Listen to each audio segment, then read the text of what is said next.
Olá, amigos da Bíblia Sem Maquiagem, que bom que você está aqui. Como você já percebeu, estamos caminhando para a segunda destruição do mundo. A primeira foi com Noé, lembra? E vai haver mais destruições, porque o povo não cansa de dar uma canseira em Deus. A última destruição do mundo já está prevista lá no capítulo 24 de Mateus. É ali que Jesus está avisando para a gente prestar atenção, para vigiar, para ficar ligado. Ele já deu as dicas de todas as coisas que estão previstas. Dá uma olhada lá e vê se não confere com os dias atuais. Ele disse que é só o princípio das dores, portanto, acautelai-vos, vigiai, porque Deus sempre avisa antes de tomar qualquer atitude. E é com a gente que ele está falando agora. Nesse vídeo, vamos espremer esse trecho da história com as palavrinhas novas e velhas do vocabulário. Para começar, só o título já usa aquela palavrinha famosa que já conhecemos desde o capítulo 6, dos versículos 13 a 22, quando Deus anunciou o dilúvio a Noé. E eu falei no nosso bate-papo como ele costuma avisar seus planos antes de executar. Sodoma e Gomorra já entraram na história desde o capítulo 10, 19. Ali estão os cananeus. Uma observação extra que eu anotei sobre Sodoma e Gomorra está em Jeremias 23, 14. Veja você também. Agora no versículo 17 aparece pela primeira vez a palavra ocultar, que também entrou no nosso vocabulário para ficar.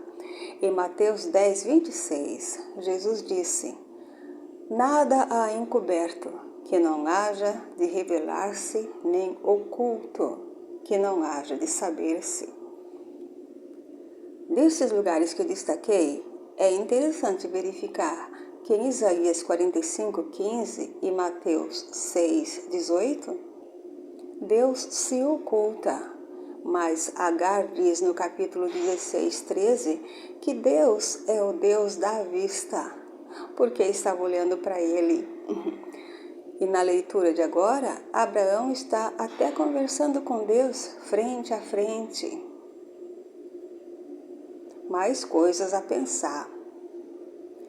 Em um desses vídeos disponíveis no YouTube, eu andei vendo sobre os deuses africanos, e se a pessoa não estiver bem firme com Deus, pode se confundir com tanta semelhança. Amém ou Amon é o Deus que se oculta, ou seja, o sol quando se põe.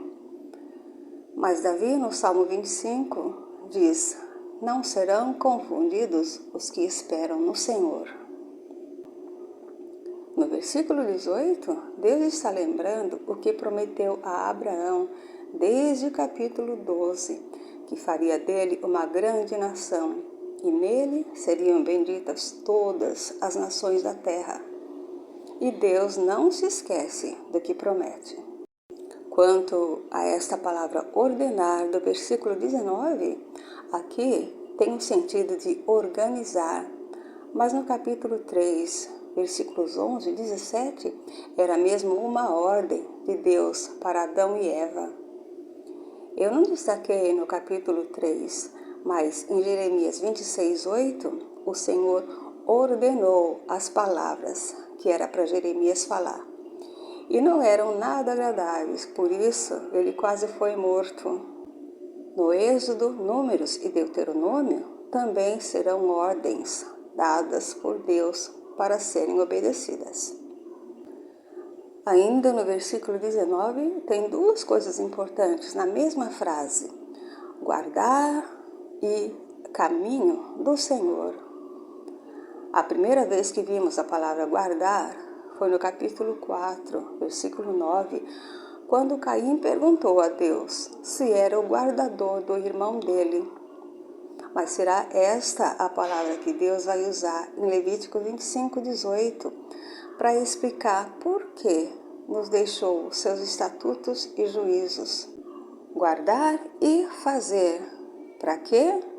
Para vivermos seguros na terra. Já o caminho é bem mais abrangente. Olha aí alguns livros que eu achei importante conhecer desde já e como Jesus se refere ao caminho em João 14:6. Eu sou o caminho, a verdade e a vida. Acho que todo mundo já conhece essa frase dele, né? Em Mateus 7, versículos 13 e 14, ou dos versículos 24 a 27, a mesma parábola vem com títulos diferentes, os dois caminhos ou os dois alicerces. Também tem Bíblias dizendo as duas estradas, mas de qualquer maneira é a nossa opção escolher qual o caminho a seguir. Em Jeremias 21, Deus vai anunciar mais uma destruição. Dessa vez é sobre a primeira vez que Jerusalém será destruída. No versículo 8, Deus ordena a Jeremias para dizer ao povo as duas opções, o caminho da vida e o caminho da morte. Note bem que no mesmo livro de Jeremias, no capítulo 5, versículos 4 e 5, o povo está sendo desviado do caminho justamente por aqueles que tinham a obrigação de guiá-los. Será que você está vendo alguma coisa semelhante nos dias atuais?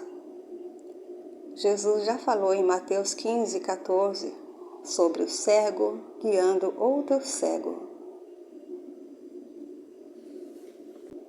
Neste mesmo versículo 19 estão a justiça e o juízo. E com o tempo você vai ver como a justiça e o juízo de Deus estão fora do nosso alcance. Logo abaixo, nos versículos 20 e 21, está de volta o clamor, que já vimos no capítulo 4, versículo 10, quando Deus conversava com Caim, que o sangue de Abel clamava a ele desde a terra. Lá eu deixei adiantados alguns momentos de clamor, mas agora quero adicionar também estes livros para você perceber como as palavras vão se formatando na nossa cabeça. Tanto que algumas denominações religiosas já fizeram do clamor um evento especial. E agora, o pecado. Também no capítulo 4, 7, Deus está falando com Caim sobre o pecado estar à porta. Lá eu não destaquei a palavra pecado, só falei da pegadinha do português, que é uma língua difícil de entender às vezes. Para ti será o seu desejo e sobre ele dominarás. No capítulo 9, dos versículos 1 ao 13 de Mateus, veja como o pecado é retratado por Jesus. Note bem que no versículo 13 ele diz claramente que veio chamar os pecadores ao arrependimento. Essa missão de Jesus tem sido dia após dia substituída por outras coisas. Se liga! No capítulo 16, 5, já vimos o agravo de Sara sobre Abraão. Lá eu deixei livros para referência de onde mais vai falar sobre o agravo e já está de volta aqui no versículo 20. O pecado de Sodoma e Gomorra se tem agravado muito, o que não é mais do que a soberba, fartura de pão e a abundância de ociosidade, como veremos em Ezequiel 16, dos versículos 48 a 50. Eu já vi interpretações das mais absurdas com relação a isso. Daí até surgiu a palavra sodomia, que não está em lugar nenhum na Bíblia. Agora, no versículo 21, mais uma coisinha para dar nó no cérebro. Se Deus está ali, por que é que ele diz, descerei? No versículo 22, aqueles varões viraram o rosto dali.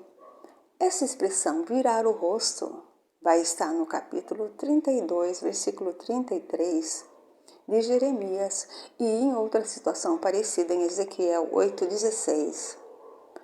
Em ambas, o povo está magoando a Deus.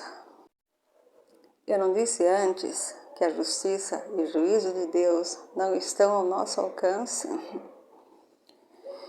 Eu ainda estou aguardando os seus comentários, viu? Logo voltaremos com a última parte deste capítulo, quando Abraão intercede junto a Deus pelos homens. A Bíblia Sem Maquiagem se despede aqui, contando com o seu retorno. Até lá!